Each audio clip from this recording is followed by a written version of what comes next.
This takes place at the barbershop. This takes place at the workplace. This takes place when you're out running errands. This takes place in the routines of life. You're not trying to be something. You're doing you, and you're doing life.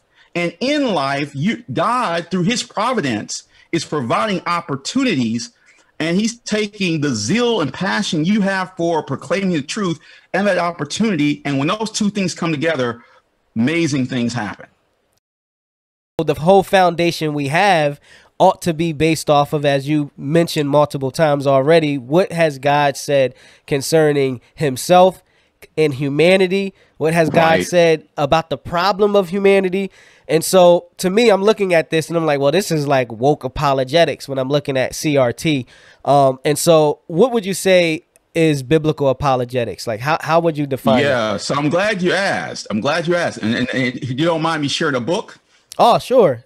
Is it going to be the book that?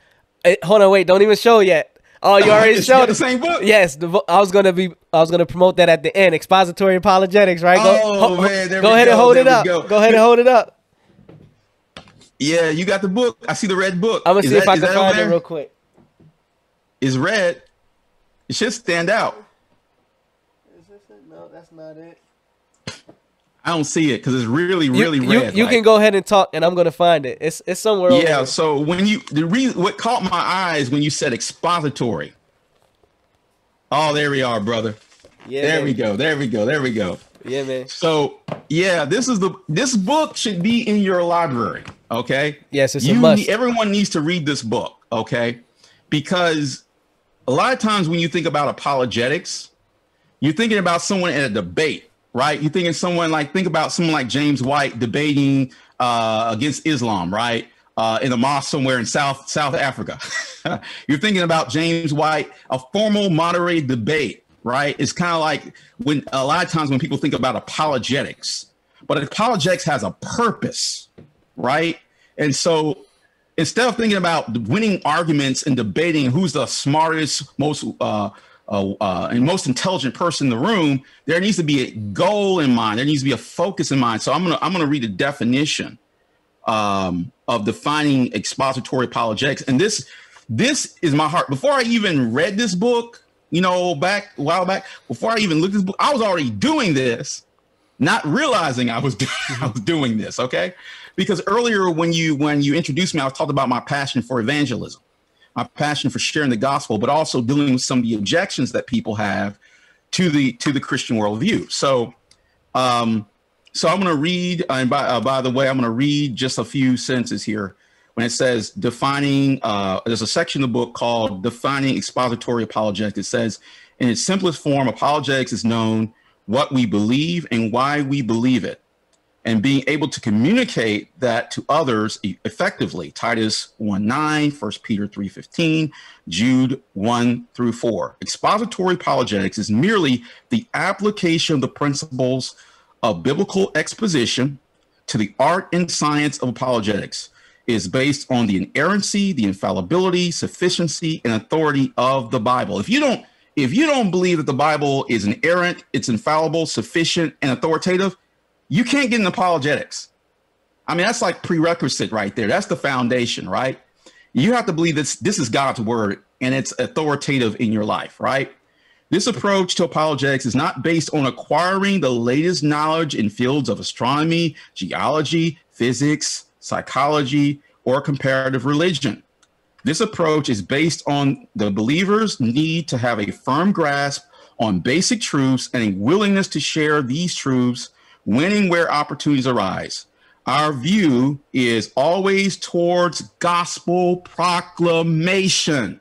That's the key. Too many of these apologists, let me say this, is focused on just winning an argument.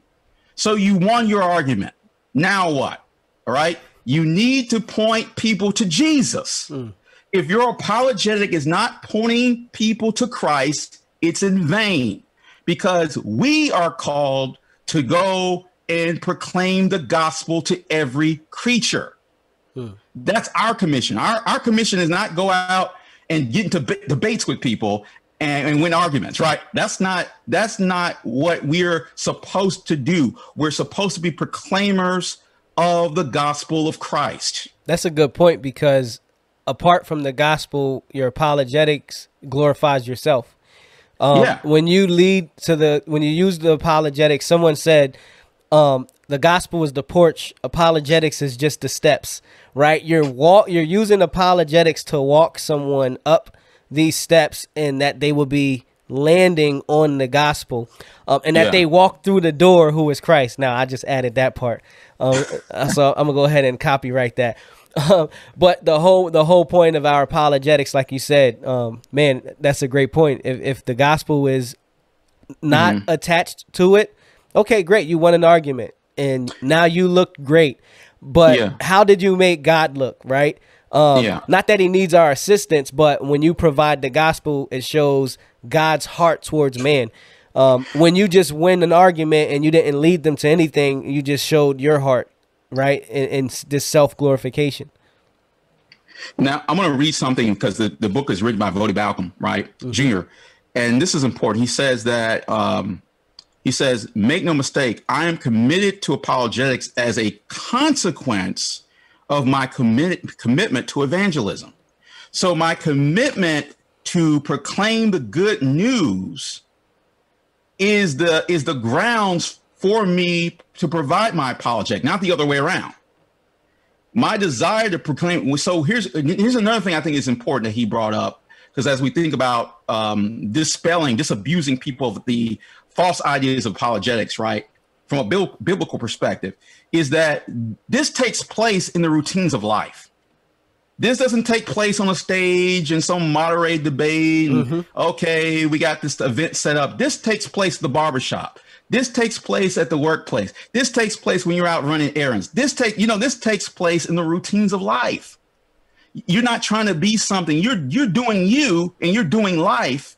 And in life, God, through his providence, is providing opportunities, and he's taking the zeal and passion you have for proclaiming the truth and that opportunity. And when those two things come together, amazing things happen.